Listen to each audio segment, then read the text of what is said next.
Welcome to Funny Storytime, where the jokes write themselves, unfortunately. If this episode makes you giggle, snort, or question reality, hit that like and subscribe button. So, meal prep, huh? More like meal neglect in this guy's case? A week-old burrito?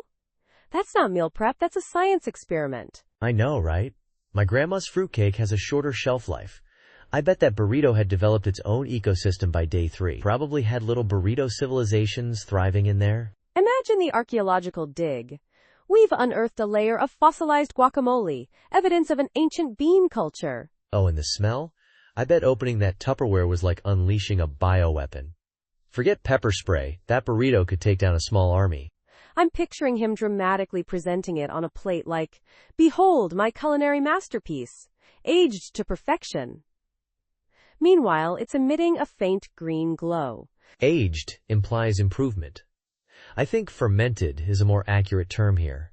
Probably tasted like regret and questionable life choices. I heard he tried to enter it in a chili cook-off. The judges ran screaming, claiming it violated the Geneva Conventions. I'm just amazed he didn't develop superpowers after eating it.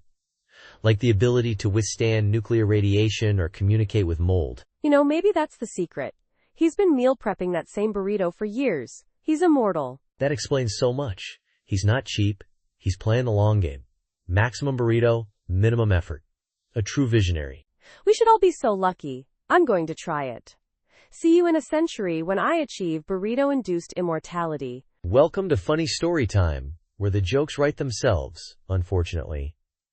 If this episode makes you giggle, snort, or question reality, hit that like and subscribe button. Right, so, the gym. Only vending machine. Peak physical condition, obviously. Where else are you going to get that crucial dose of sugar and disappointment? Talk about functional fitness. You gotta wrestle with that stuck Snickers bar, build those bicep curls pulling out the change. It's a full-body workout. Oh, absolutely. And the cardio? Sprinting to the vending machine before someone else gets the last bag of salt and vinegar chips. My personal best is 3.2 seconds. 3.2 seconds? Amateur. I once clocked 2.7, but I tripped over a discarded protein shake bottle and ended up face-planting into the glass. Still got the chips, though. Respect. Real dedication. See, that's what I'm talking about. Commitment. You don't see that kind of grit in your fancy weight rooms. Nope, just a bunch of posers flexing in mirrors. Meanwhile, I'm over here perfecting the Dorito grab, maximum snack retrieval, minimum finger dust. They say a true athlete is fueled by passion. And mine? Pure, unadulterated, artificially flavored passion fruit soda. From the vending machine, naturally. They also say, listen to your body. Mine's telling me it needs another chocolate bar. BRB. Wait, save me a Twix. The one with the caramel that's slightly too chewy. The usual. Only if you spot me while I wrestle with the jammed coin slot. This thing's rigged, I swear. Deal. But if that machine eats your money again, we're staging an intervention. With the vending machine repair guy. He's probably too busy installing the new nacho cheese dispenser. It's supposed to be revolutionary. Like, squirts directly into your mouth. Now you're talking. That's the kind of innovation that's going to put this gym on the map. Welcome to Funny Storytime, where the jokes write themselves, unfortunately. If this episode makes you giggle, snort, or question reality, hit that like and subscribe button. So romantic gestures, right? I once knit a guy a life-sized replica of himself. Out of my own hair. That's thoughtful? Did he appreciate the anatomical accuracy? He said it was hairy and invasive. Apparently, realism isn't always a winner. Go figure. My grandma once sent 100 pigeons to a guy she liked, each with a little love note tied to its leg. 100 pigeons? That's a bold move. Did it work? Or did she just end up with a hefty dry cleaning bill and a reputation? He married her. They bonded over their shared love of bird-related chaos, I guess? See, that's the dream. Causing mild avian terrorism and finding true love. My hairman just called the cops. My friend tried to propose by skywriting, except he misspelled marry me so badly it looked like an alien invasion warning. Oh dear. Did she say yes out of sheer terror? She ran. Haven't seen her since. Probably joined a doomsday prepper group. I once filled a guy's apartment with those little googly eyes. Everything. Walls, ceiling, toothbrush, even his apples. That's unsettling. Did he at least find it funny? In a, why are you like this kind of way? He moved out, didn't even leave a forwarding address. I considered it a win. My cousin proposed with a ring pop. He's 35. Classic. Economical and subtly reminds her of her childhood dreams. She said yes. They're planning a bouncy house wedding. True love comes in many forms, I guess. Mostly weird ones, if we're being honest. Welcome to Funny Story Time, where the jokes write themselves, unfortunately. If this episode makes you giggle, snort, or question reality, hit that like and subscribe button. So someone installed a disco ball in the office bathroom.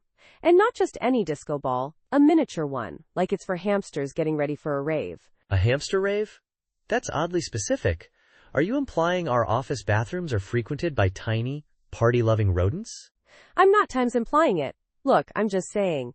When I walked in there this morning, it was like Studio 54 for the gerbil set. Tiny glow sticks everywhere. Glow sticks? Okay, now I'm picturing tiny hamsters in miniature sunglasses throwing their little paws in the air. I need a drawing of this. Right, and the weirdest part is, it only activates when you flush. Like, the disco ball starts spinning, the lights go crazy, it's a whole production. It's like a reward system for bodily functions? Congratulations, you've successfully gone potty. Now dance. I can't even concentrate on, prime bathroom things, with all the flashing lights. I feel like I'm in a nightclub, but worse. Way worse. I bet HER is just thrilled. Employee morale is down. Let's install a rave in the lavatory. That'll fix it. They probably think productivity will skyrocket. Gotta go to the bathroom, gotta see the lights. It's like a weird, germ-infested, porcelain-plated dance club. The hottest new spot in town. Or, the office. I'm just waiting for the day they add a fog machine. It'll be like showering in a rave. A shrave, if you will. Oh, please, no. Imagine walking out of there covered in fog, smelling like cheap smoke and whatever other delights lurk in an office bathroom. Don't forget the tiny hamster bouncer checking IDs at the door. Sorry, no gerbils allowed after midnight. Wait, so you're telling me you got a tattoo of a ferret riding a unicycle and then matched with someone who's dating your ex who also has the same tattoo? Not just times someone times dating my ex. My ex's new husband. It's like the universe is playing a cosmic joke with incredibly specific ink. I'm starting to think there's a secret society of ferret unicycle tattoo enthusiasts, and they're all connected somehow. Maybe they communicate through interpretive ferret dance? Don't even get me started on the interpretive ferret dance. My ex's husband's ferret tattoo. I swear it winked at me during Thanksgiving dinner. Okay, now I'm picturing a support group for people traumatized by winking ferret tattoos. Hi, my name is Brenda, and I've been haunted by a unicycle for 6 years. I'd join that group. We could have group therapy sessions where we just stare at pictures of normal, non-tattooed ferrets. It'd be healing. We could even start a counter movement. Get tattoos of, like sloths riding bicycles. Really throw the ferret unicycle people off their game. Genius! Or maybe snails riding segways. Extra slow, extra confusing. Imagine their faces. This is it. This is the solution to all of the world's problems. Snails on segways. I'm calling my tattoo artist right now. Tell him I said hi, and that I'm coming in next week for a full-back piece of a sloth leisurely pedaling a bicycle uphill. Extra bells. Extra bells, of course. The ferret overlords will never see it coming. They'll be too busy trying to figure out how to get their unicycles over speed bumps. Their reign of terror ends now. The age of the slow-moving mammal tattoo is upon us. Quality and other lies? That's a bold marketing strategy. Like advertising your restaurant as mediocre at best. I'd be intrigued, not gonna lie. Intrigued enough to eat a burger called The Disappointment? Because I'm picturing a sad, single pickle on a gray bun, served with a side of regret. Oh, absolutely. I'd order 2. Maybe they're playing some 4D chess and the burger's actually amazing. Reverse psychology, Or maybe it's made of actual lies. Like, you bite into it and suddenly you believe you're a millionaire who can speak dolphin. Which, honestly, wouldn't be the worst. Imagine the stock market crash caused by everyone suddenly believing dolphin stock tips. Flipper says buy, buy! Chaos. Utter chaos. And then everyone gets sued by the dolphins for insider trading. It's the interspecies legal battle of the century. I'd watch that documentary. Flipper. Wall Street's worst nightmare. coming to a streaming service near you. Rated PG-13 for excessive fin slapping. I heard they're already working on the sequel. Flipper 2, Revenge of the Krill. It's going to be darker, grittier. More krill. I bet they'll get Meryl Streep to voice the lead Krill. It's an Oscar-worthy role, obviously. Only if they can convince her to wear the motion capture suit. A tiny, little krill suit. I'd pay good money to see that behind-the-scenes footage. Oh, they'll release it as a bonus feature. Meryl Streep. Method Krill. Guaranteed to be a hit. Now I kind of want that disappointment burger just to start this whole chain of events. Where do I sign up for dolphin-based financial ruin? Probably the same place you sign up for a Quality and Other Lies loyalty card. 10 stamps gets you a free delusions. Less than / person 1 greater than. Less than person 1 greater than a snake and a pet-friendly office? That's not even weird anymore. I brought a swarm of bees to work last week for a team-building exercise. Bees? That's amateur hour. I once brought a miniature horse dressed as Napoleon. He demanded sugar cubes and kept kicking the copier. Did you at least get some good team building done? Or was it mostly just screaming and running from miniature Napoleon? Mostly screaming. Brenda from accounting still has nightmares. The horse, surprisingly, was a pretty good negotiator. Got me a raise. See? That's the power of unusual pets. My bees, on the other hand, unionized. They're demanding dental. It's ridiculous. Dental for bees? What are they going to do, floss with spider silk? This is getting out of hand. Someone brought a kangaroo last week, and it kept stealing staplers. Oh, that was probably Kevin. He's trying to recreate the Australian outback in the break room. Last I saw him, he was trying to barter paperclips for didgeridoo lessons. I give up. Next week I'm bringing a flock of seagulls. They'll be trained to steal lunches. Specifically, Brenda's. Make sure they're trained to target tuna sandwiches. Brenda gets really territorial about her tuna. You don't want to see her angry, trust me. Duly noted. Tuna-seeking missiles they shall be. Chaos in the cafeteria, here we come. Just try to keep it down to a dull roar, okay? My bees are trying to negotiate their nap time. Fine, but if one of your bees stings Napoleon Jr., we're gonna have problems. He can handle himself. He's got tiny hooves of fury. Less than / person 1 greater than. Less than person 1 greater than chaotic evil? My sleep tracker just tells me I'm restless. This guy's tracker needs a software update. Or maybe an exorcism. Maybe his subconscious is plotting world domination in his sleep. He wakes up all chipper like, oh, just conquered Atlantis. You? Imagine the sleep paralysis demons. They're not hiding in the corner. They're leading team-building exercises. All right, ghouls, let's work on our jump scares.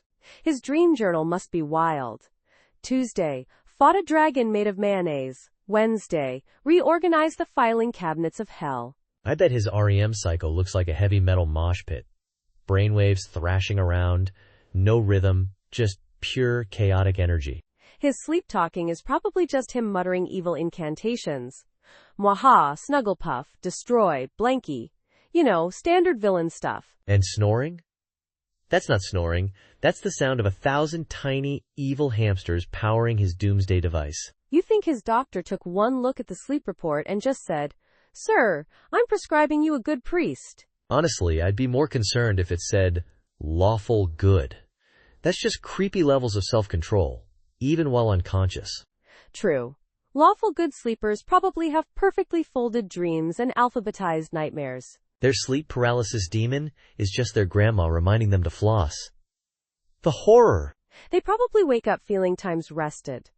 Like they just completed a 12-hour meditation retreat in their sleep. While the chaotic evil sleeper wakes up ready to fight a bear or file their taxes, depending on the level of evil that day. Exactly. One day they're overthrowing a government, the next they're just aggressively reorganizing their sock drawer. Okay, so, where were we? Ah, yes, the demon summoning TikTok dance. I still can't believe Brenda choreographed that. It had, 6 million views before they took it down. 6 million views and one very ticked-off demon. The comment section was a goldmine. People were posting things like, my cat spontaneously combusted, and my toast came out as a perfect pentagram. Remember Deborah's comment? My grandma started speaking fluent Latin, backward. Classic Deborah. She always brings the weirdness. I'm convinced Deborah is the demon. Think about it. Always lurking, cryptic comments, and an unnerving fondness for mayonnaise. It all adds up. Don't even get me started on the mayonnaise. I once saw her put mayonnaise on a donut. A D-A-E-N-U-E-T. That's a level of demonic possession even Brenda's dance can't explain. Maybe the demon's weakness is mayonnaise? Like, we lure it in with a giant vat of the stuff and then, I don't know, banish it back to TikTok, hell? We could film it and post it as a response to Brenda's original dance. It'll be the ultimate TikTok redemption arc. Think of the views. We'd be famous. Famous for defeating a mayonnaise-loving demon summoned by a TikTok dance. That's a headline I never thought I'd utter. But hey, I'm in. Let's go buy some industrial-sized mayonnaise jars. Wait, what if the demon isn't weak to mayonnaise? What if it's empowered by it? We'd be creating a super demon. Mayozilla. Okay, new plan. We get Brenda to teach the demon the Macarena. Demons love the Macarena. It disorients them. It's a scientifically proven fact. Is it though? I feel like you just made that up. Where are you getting your demonic intel from, Gary? Are you secretly hanging out with Deborah and her mayonnaise? Look, it doesn't matter. We're dealing with a TikTok demon. Logic went out the window when Brenda started twerking with a spatula. Just go with it. Fine, but if Mayozilla rises, I'm blaming you. And Deborah. Mostly Deborah. Less than person one greater than. Welcome to Funny Story Time, where the jokes write themselves, unfortunately. If this episode makes you giggle, snort, or question reality, hit that like and subscribe button. So, crushes. Unpaid emotional internships. Accurate. I once had a crush who only communicated through interpretive dance. It was exhausting. Interpretive dance? Mine only spoke in limericks. It was like dating a walking, talking greeting card. Super romantic, also super weird. Did you at least get free greeting cards? Think of the savings. My interpretive dance crush just left me with a bunch of vaguely threatening gestures I had to decode. Nope, just rhyming couplets about my questionable fashion choices. At least they were original.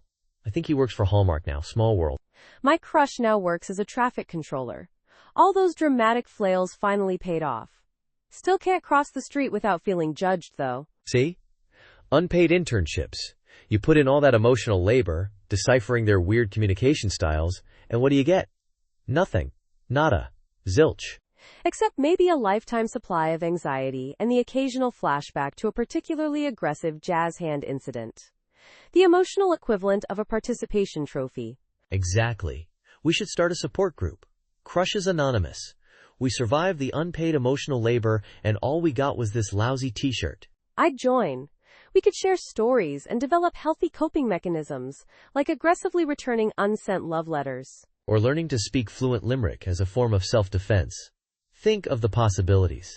We could even write a strongly worded letter to Hallmark demanding compensation for emotional damages.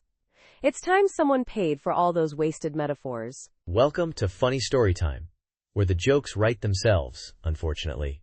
If this episode makes you giggle, snort, or question reality, hit that like and subscribe button. So part 11 of 10? This is already weirder than a penguin wearing a top hat. And we haven't even gotten to the shark costume therapy yet. Right? It's like those movie franchises that just won't die. Except instead of explosions, we have existential dread and questionable fashion choices. Speaking of questionable fashion, imagine walking into therapy and seeing a dude in a full-on shark costume. Like, not even a baby shark, a great white. I bet his therapist just sighed and said, "Look, I've dealt with worse. Remember the guy who thought he was a potted plant?" Probably. Then the shark guy goes, do, and starts circling the room. Therapy is wild, man. Maybe he was just role-playing his deepest fear? Or maybe he lost a bet. Or maybe he just really likes sharks. I'm picturing him trying to lie down on the couch, just a fin sticking up in the air. The therapist has to throw him a stress ball shaped like a seal. And the shark costume has one of those inflatable rings around it so he doesn't bump into the furniture. Peak comedy. I'm going to start a therapy support group for people in ridiculous costumes. First meeting, Tuesday. Dress code, T-Rex. I'm calling dibs on the pterodactyl outfit. Because if you're going to commit to absurdity, you might as well go full prehistoric. Deal. But if anyone shows up as a potted plant, I'm leaving. I've got my limits. Welcome to Funny Story Time, where the jokes write themselves, unfortunately. If this episode makes you giggle, snort, or question reality, hit that like and subscribe button. So, part 12 of 10? That's some advanced math right there. Is this job at a temporal anomaly research facility or something? Because sign me up. Right? I applied for data entry, showed up, and bam! Trusts fall into a giant inflatable pie chart. Cherry flavored, thankfully. Cherry? Amateur. My pie chart trust fall was key lime. Way more zesty and symbolic of the corporate ladder, you know? So slippery. Oh, you've done this before? I landed on the expenses slice, which, ironically, exploded on impact. Covered in metaphorical red ink. Classic. The real test is if the pie filling corresponds to the department. Imagine falling into research and development and landing in a pool of blue raspberry goo. Science. My interviewer was wearing a pie chart costume too. He kept yelling, "Embrace the wedge!" I think he might have been a cult leader. They always are. Mine wore a bar graph as a tie. Very formal, yet statistically misleading. He kept adjusting the bars during the interview. Shady. Wait, were we interviewing at the same place? This sounds oddly familiar. Did your interviewer also have a monocle and a pet ferret named Spreadsheet? Spreadsheet? Mine was called Formula. Oh my God, we times were at the same interview. I got the job, by the way. They said I had excellent pie chart falling form. They said I lacked commitment to the wedge. Harsh, but fair. I'm clearly more of a bar graph person myself. More stable, you know? Definitely. Way less chance of getting splattered with metaphorical red ink. Unless you land on losses. Then, splat. Welcome to Funny Story Time, where the jokes write themselves, unfortunately. If this episode makes you giggle, snort, or question reality, hit that like and subscribe button. Part 13 of 10? 5,000 words? This potluck is already weirder than that time I brought ambrosia salad and everyone thought it was fish food. 90% potato salad? That's not a potluck, it's a potato luck. Did someone accidentally forward a potato salad recipe to the entire guest list instead of the party invite? Imagine the smell. A wall of mayonnaise. I bet you could cut the air with a spork. And everyone's just politely trying different variations of potato salad. Oh, this one has slightly less celery. This one has times slightly more times celery. Thrilling stuff. Someone probably brought potato salad, flavored potato salad, just to spice things up. I'm picturing a competition. Categories. Most mayo, chunkiest potato, most questionable ingredient. Grand prize. A lifetime supply of, you guessed it, potato salad. The horror. I'd rather face a room full of clowns wielding mayonnaise squirters than another potato salad. Actually, that might be the same thing. Wait, what if it was all the same potato salad? Just one giant vat and everyone brought a serving spoon? Communal potato salad? My skin crawls. That's a biohazard. A mayo hazard. Someone call the CDC, or better yet, the potato salad police. They must have a special unit for this. They probably arrive in a giant potato-shaped vehicle, equipped with spud-seeking radar and vinegar-powered cannons, ready to neutralize the threat. I'm starting a petition to ban potlucks, starting with the potato apocalypse of 24. We'll tell our grandkids about this dark time. They won't believe us. They'll think it's a myth, like the legend of the perfectly balanced potato salad. A culinary utopia that never was. A myth, shrouded in mayonnaise, whispered on the wind, never again. Less than person one greater than. Less than person one greater than. Welcome to Funny Story Time, where the jokes write themselves, unfortunately. If this episode makes you giggle, snort, or question reality, hit that like and subscribe button. So part 14 of 10? This is going to be one of asterisk those timelines, isn't it? The kind where causality takes a lunch break and reality goes for a smoke. Apparently. Our topic today. A vending machine stole a guy's last dollar and his will to live. Bold move. Vending machine. Bold move. I mean, I've been there. Stuck between a stale bag of chips and a lukewarm soda, wondering where it all went wrong. But existential dread? Oh. That's a new level of vending machine vengeance. Right? This wasn't just any dollar. This was the dollar. The last bastion of hope against a tide of impending ramenless nights. The dollar that whispered promises of sugary sustenance, only to be cruelly swallowed by the mechanical maw of despair. Tragic. Sources say the vending machine was last seen sporting a tiny mustache and driving a getaway car filled with pilfered potato chips. The audacity! They say it targets people on Tuesdays, specifically those wearing mismatched socks. Statistically, 78% of vending machine robberies occur on Tuesdays. Coincidence? I think not. Big vending is behind this, I tell ya. They're building an army of sentient snack dispensers to control us all. Wake up, sheeple! First they take our money, then they take our will to live, and finally, they take our perfectly good Tuesdays. The tyranny. We need to fight back. We need to, start a support group? Vending Machine Victims Anonymous? Meetings involve aggressively shaking vending machines and demanding refunds. I'm in. I'll bring the crowbar. And maybe a spare dollar, just in case we manage to wrestle one into submission and force it to dispense some justice. Excellent. We'll meet at the corner of Hope Street and Despair Avenue. Look for the guy wearing mismatched socks and a haunted look in his eyes. That's our leader. Consider it done. This means war. Vending machines. War! Welcome to Funny Story Time, where the jokes write themselves, unfortunately. If this episode makes you giggle, snort, or question reality, hit that like and subscribe button. Episode 4539, part 15 out of 10? This is already weirder than that time I found a pineapple in my sock drawer. And I still don't have an explanation for that. Right? 15 out of 10 implies either exceptional goat-related shenanigans or someone can't count. My money's on the goat mastering quantum physics. So, the goat in the library. Witnesses say it was browsing the philosophy section, Nietzsche specifically. Deeply unsettling. I heard it was arguing with the librarian about the Dewey Decimal System. Claimed it should be organized by horn size. Bold move, goat. Apparently the goat had a library card. Fully laminated, picture and everything. Name? Goaty McGoatface. I'm not making this up. Don't tell me. Overdue book? 3 Billy Goats Gruff. Ironic, isn't it? I bet he had some strong opinions about that bridge troll. Worse. How to care for your human. And judging by the state of the librarian's hair, the goat wasn't following the instructions very carefully. Statistically speaking, there's a 78% chance a goat in a library is up to no good. I made that statistic up, but it feels right. I'm starting to think this isn't even the weirdest thing to happen this week. Remember that swarm of butterflies that formed a barbershop quartet? Oh yeah, they were terrible. Couldn't hold a tune. Still better than that goat's interpretive dance of the very hungry caterpillar, though. Traumatizing. You think this goat is connected to the disappearance of all those garden gnomes? It's all starting to feel a little conspiracy-ish. Goatspiracy? Maybe the gnomes went on vacation. Possibly to that gnome-themed amusement park I keep hearing about.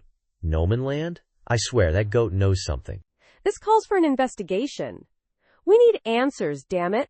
I'm calling the goat whisperer. And maybe a therapist. Welcome to Funny Story Time, where the jokes write themselves, unfortunately. If this episode makes you giggle, snort, or question reality, hit that like and subscribe button. So I heard this guy trained his parrot to perfectly mimic his ex's laugh. Just the laugh, nothing else. Pure psychological warfare. That's amateur hour. My neighbor trained his parrot to recite his ex's most embarrassing online shopping history. Imagine, as seen on TV egg slicer, squawked at 3 a.m. Oh, that's brutal. But have you considered the strategic advantage of a parrot trained to deliver scathing yet accurate relationship advice in your ex's voice? Genius. My ex always said I was too impulsive. Imagine her feathered doppelganger squawking, "Put down the inflatable flamingo, Kevin!" during my next pool party. See? Growth.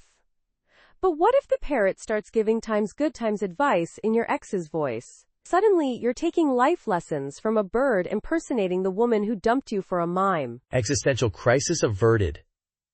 My ex's advice was never good. Remember the time she told me to invest in Beanie Babies? They're the future, Kevin! Oh, the humanity. My ex once convinced me to wear Crocs to a fashion show, claimed they were making a comeback. The parrot mimicking that fashion faux pas? Pure gold. Okay, but picture this. A support group for people whose exes have been immortalized as insult-spewing parrots. We could share stories, swap training tips, maybe even have parrot rap battles. I'm in. We'll call it Ex-Squawkers Anonymous. The tagline, "We're not over it, but our parrots are." Perfect. We'll serve crackers shaped like tiny broken hearts. And maybe offer discounts on noise-canceling headphones. For the sanity of loved ones. Wait, what if the parrots start training time us? Suddenly, we're all walking around saying, "Put down the inflatable flamingo, Kevin," and wearing Crocs. Oh no. We've become our exes.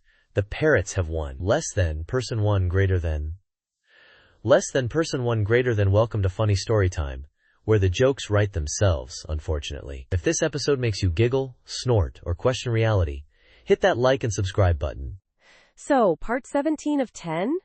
This is already weirder than that time I found a squirrel using my toothbrush. Remember Gary? Built a drone army. Thousands of them. Tiny, buzzing menaces. Not for world domination, though. Please tell me it was for delivering pizza. The world needs faster pizza delivery. Drones are the answer. Nope. He wanted them to. Knit him a giant sweater. Like a really, really giant sweater. Big enough for a small country. A sweater? Couldn't he just, hire some knitters? Or buy a bigger sweater? Maybe visit a slightly less ambitious tailor? Apparently, drone knitting creates a unique electrostatic fluffiness. His words, not mine. I think he just really hates people. And loves fluff. Electrostatic fluffiness? Is that even a thing? I bet it attracts cats. Imagine a giant fluffy sweater covered in static cling and cats. Nightmare fuel. Oh, it gets worse. The drones kept getting distracted by shiny things. He lost half his army to a discarded disco ball. The sweater was never finished. A disco ball? So now we have a half-knitted, electrostatically fluffy, cat-covered, disco ball-obsessed drone army remnant? This story is a masterpiece of weird. He tried using pigeons next. Said they had a better yarn-to-beak ratio. Don't ask. This is why we can't have nice things. Pigeons? With yarn? I'm starting to think Gary isn't just eccentric, he's a full-blown, certifiable, card-carrying loon. With pigeons? At least the pigeons didn't get distracted by shiny objects. They mostly got distracted by breadcrumbs. Progress, I guess? Breadcrumbs? So the sweater is now probably covered in crumbs. A crumb-encrusted, half-knitted, electrostatically fluffy. I need a nap. Last I heard, Gary was trying to train squirrels. Something about their nimble little fingers. Wish me luck. Squirrels? With nimble fingers? Okay, I'm officially out. Someone get me a therapist. And a hazmat suit. Welcome to Funny Story Time, where the jokes write themselves, unfortunately. If this episode makes you giggle, snort, or question reality, hit that like and subscribe button. Part 18 of 10? That's some advanced math right there. Makes perfect sense for a wedding interrupted by a smoke alarm.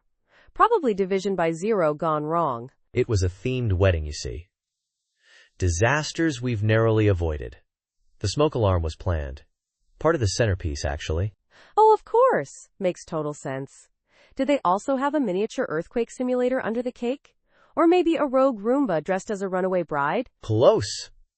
The ring bearer was a ferret trained to snatch the rings and climb the tallest drapes. They called it Ring Retrieval, Extreme Edition. It was a whole thing. Naturally. Was there a betting pool on how long it would take the ferret to trigger the sprinkler system? I'd have put down 20 on 2 minutes, 30 seconds. The best man's speech was interrupted by a pre-recorded message from his supposed future self, warning him about the dangers of mayonnaise. No one understood it. Classic best man move. Mayonnaise is a fickle mistress, after all. So, did the happy couple actually get to dance? Or was the whole reception just a series of near catastrophes? They did. But the DJ only had polka music. Apparently, disaster preparedness-themed playlists are hard to come by. Tragic. Polka during a smoke alarm evacuation. Peak wedding experience, honestly. I bet the ferret was leading the dance. He was wearing a tiny tuxedo. And little tap shoes. It was adorable. Until he started breakdancing. Electric slide gone wrong. I knew it. That ferret's a menace. 5 stars on Yelp, though, I'm sure.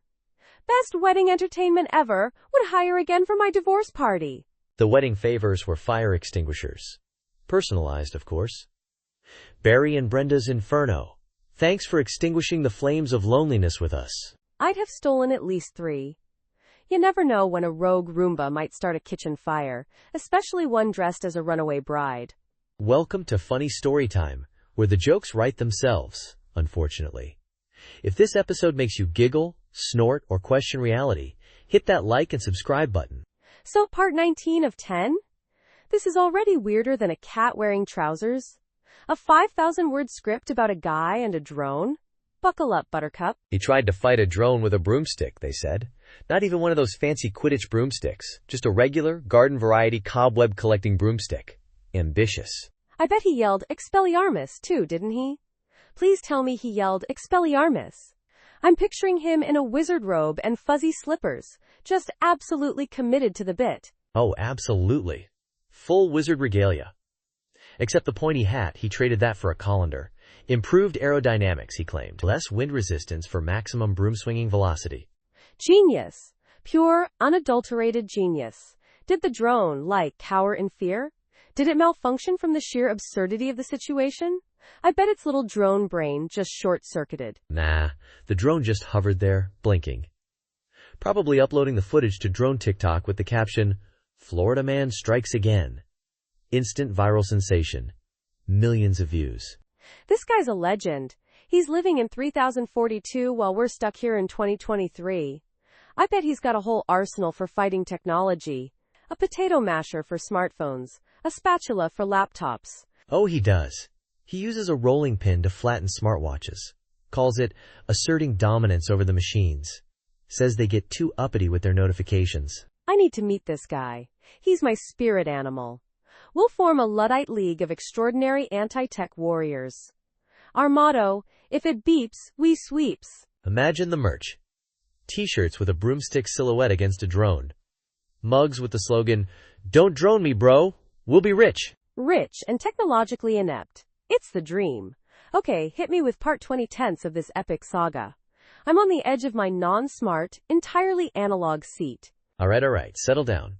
Part 20 involves a garden gnome, a rubber chicken, and, oh boy, a very confused flock of pigeons. Less than person one greater than welcome to Funny Story Time, where the jokes write themselves. Unfortunately, if this episode makes you giggle, snort, or question reality, hit that like and subscribe button. So this guy, right, brings a metal detector to a date. A first date? I mean, what was he expecting to find? Buried treasure? My lost dignity? Apparently, he told her it was a romantic scavenger hunt. The only thing she scavenged was an escape route. I heard she faked a sudden allergy to metal detectors. Classic. I bet he was swinging that thing around the restaurant, pinging off silverware, people's fillings. The awkwardness is palpable from here. Did he at least find some loose change? Worse. He found a lost retainer. Not even his. Some kid's crusty, decade-old retainer. Romance is truly dead, buried, and probably detectable by a cheap metal detector. Okay, but imagine if he did find buried treasure. Like a pirate's chest full of gold doubloons right there under the breadsticks. Suddenly, Mr. Metal Detector is looking like Mr. Right. Except he'd probably try to split it 50-50 with the date. Finders keepers? Losers weepers? I don't know. The legal precedent is murky on ancient pirate treasure found during a disastrous first date. True, and then he'd probably use the gold to buy a bigger, better metal detector. Top of the line, GPS enabled, with a built-in shovel. The date repellent 9000. I heard he's writing a book. Modern Dating. Unearthing the Treasure. Literally. Foreword by Captain Kidd. Oh, please tell me he has a blog too. I'm dying to read his tips on the best metal detectors for finding a soulmate. Or at least a 1987 quarter. You know what? I bet there's a niche dating app for this. Metal Detector Mingle. Tagline. Digging for love in all the wrong places. I'm trademarking that, by the way. Don't forget the premium feature. Retainer radar. Thanks for surviving that ridiculous ride with us. Remember, laughter may not solve everything, but at least it gives your abs a workout. Until next time. Keep questioning reality, preferably out loud and in public. Goodbye.